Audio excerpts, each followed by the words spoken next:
3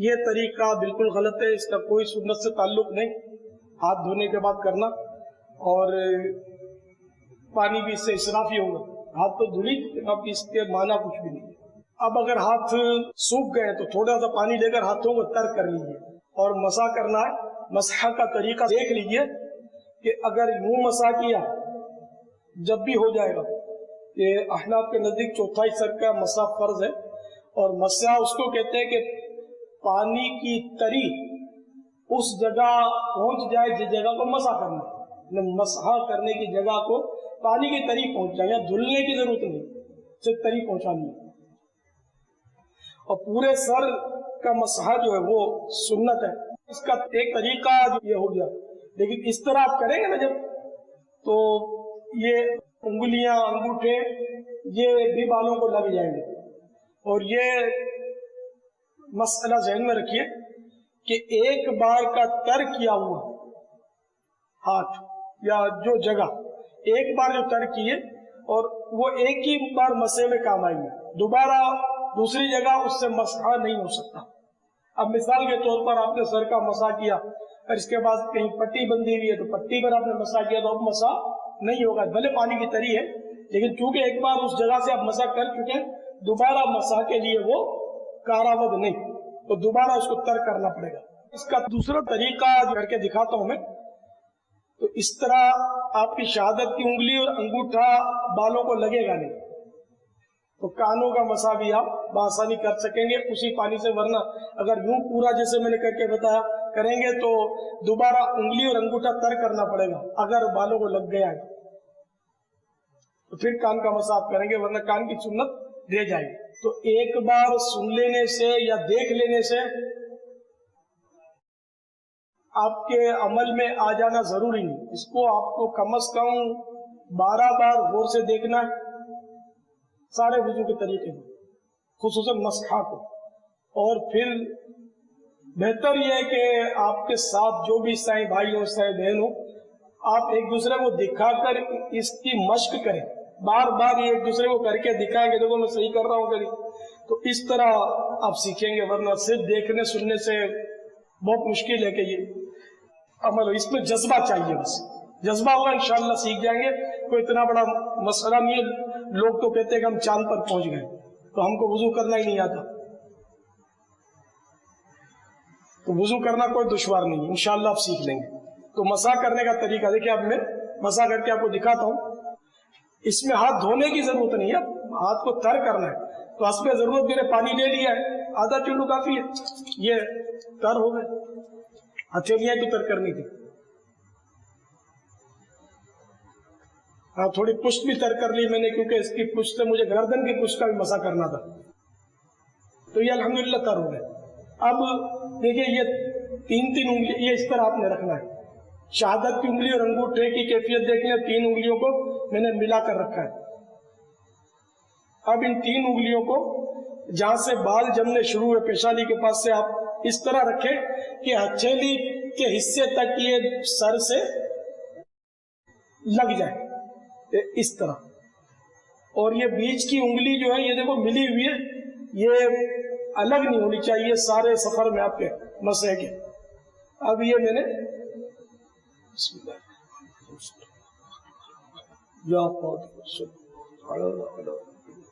یہ آخر تک انگلیاں ملی ہوئی رکھنی ہے جتنی مل سکتی ہیں، کم از کم ایک انگلی تو ملی ہوئی رہے۔ اب یہ پہنچ گئی آخری بالوں کے حصے تک۔ اب آپ نے پلٹنا ہے، یہ بھی بیچ کے سر کا مسا ہوا ہے، ابھی جوانب یعنی سائڈیں باقی ہیں۔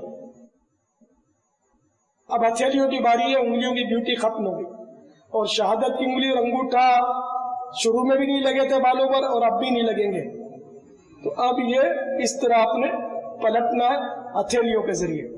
اب یہ جو انگلیاں تھی 3 جو لگائی تھی وہ نہیں لگیں گی، صرف ہتھیلیاں، اور اس طرح آپ جمپ دے کر نہیں لائیں گے، بعض لوگ جمپ دے کر لاتے تو بال مسے سے محروم رہ جائیں گے۔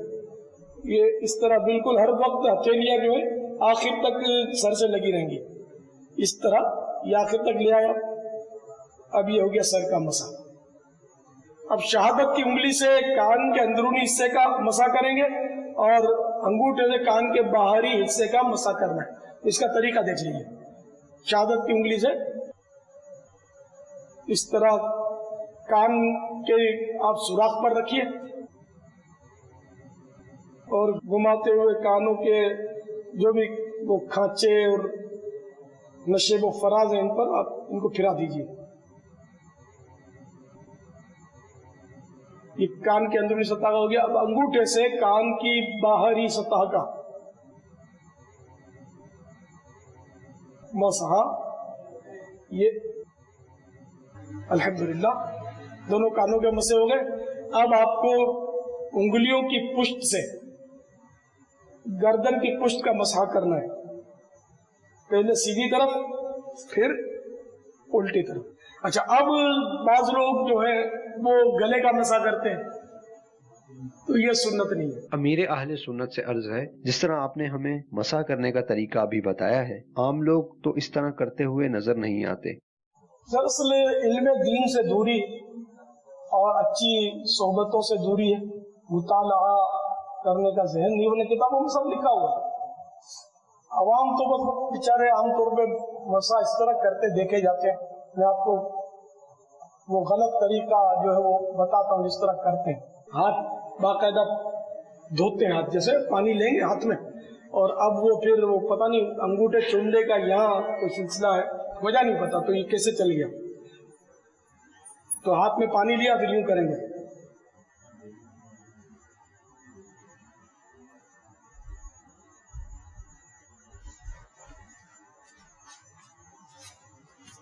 عوام یوں کرتے ہیں. یہ بالکل یعنی کہ غیر سنت کے مطابق نہیں. تو میں نے جو عرض کیا وہ سنت بھی ہے اس میں اور مستحب بھی اس میں آ گئے. الحمدللہ اللہ قبول فرمائے. اب پاؤں دھونے کی باری. پہلے سیدھا پاؤں دھونا سنت, پھر الٹا, اور اس کا بھی ہاتھ کے انداز پر طریقہ ہے. جس طرح ہاتھ کو انگلیوں سے شروع کیا تھا اس کو بھی انگلیوں سے شروع کریں گے, اور انگلیوں سے شروع کر کے ٹخنے تک ایک بار دھوئیں گے, پھر دوبارہ انگلیوں سے شروع کریں گے. یوں نہیں لائیں گے ورنہ یہ 2 بار ہو جائے گا, اور یوں اگر یوں دھوئیں گے تو 5 بار ہو جائے گا. 3 بار جس کو سمجھتے ہیں لوگ وہ 5 بار ہوتا ہے. تو انگلیوں سے شروع کیا تو پھر انگلیوں پر آئیں گے, یہ دھو لیا, پھر انگلیوں پر آئیں گے, اس طرح لے جائیں گے. اب چونکہ نل کی دھار تو بہتا پانی ہے تو اس لیے اس میں اتنی دیر پاؤں رکھ دینا کہ 3 بار دھلنے جتنا وقت بہتے پانی میں پاؤں کو چھوڑ دینا. یہ اس سے سنت تسلیس کی ادا ہو جائے گی, فرض بھی ادا ہو جائے گا, 3 بار دھونے کی سنت بھی ادا ہو جائے گی. تو اب میں آپ کو سنت کی تسلیس ادا کر کے بتانے کی کوشش کرتا ہوں کہ انشاءاللہ اس میں 3 بار ہو جائے گا. اتنی دیر میں یہ میرا پاؤں دھلے گا. بظاہر آپ کو 1 بار دھلنا نظر آئے گا لیکن در حقیقت وہ 3 بار ہوگا. پانچوں نمازیں پڑھو با جماعت میں, پانچوں نمازیں پڑھو با جماعت. اور آدھی پنڈلی تک دھونا جو ہے یہ مستحب ہے, تو میں آدھی پنڈلی تک لے جاتا ہوں.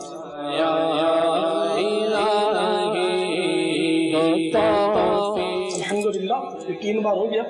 اور خلال کرنا سنت ہے. الٹے ہاتھ کی چھوٹی انگلی سے سیدھے پاؤں کی چھوٹی انگلی سے خلال شروع کرنا ہے.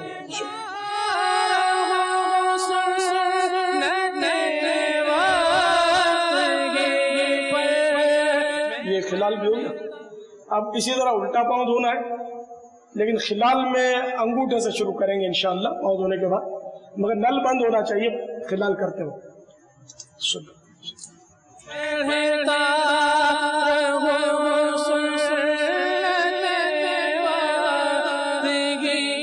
دیکھو یہ انگلیوں کے تلوے جو ہے نا, اس کے انگلیوں کے جوڑ پورے وغیرہ ہوتے ہیں, اس کی دھاریاں سردیوں میں زیادہ تر سوکھی رہنے کا امکان رہتا ہے. اس لیے دھاریوں میں پانی بہت احتیاط سے بہانا ہوگا. یہ انگلیوں کو بھی کشادہ کر کر کے ان کے بیچ میں پانی ڈالنا ہوگا. سردی میں بھی گرمی میں بھی فرض ہے دھونا ان حصوں کا بھی.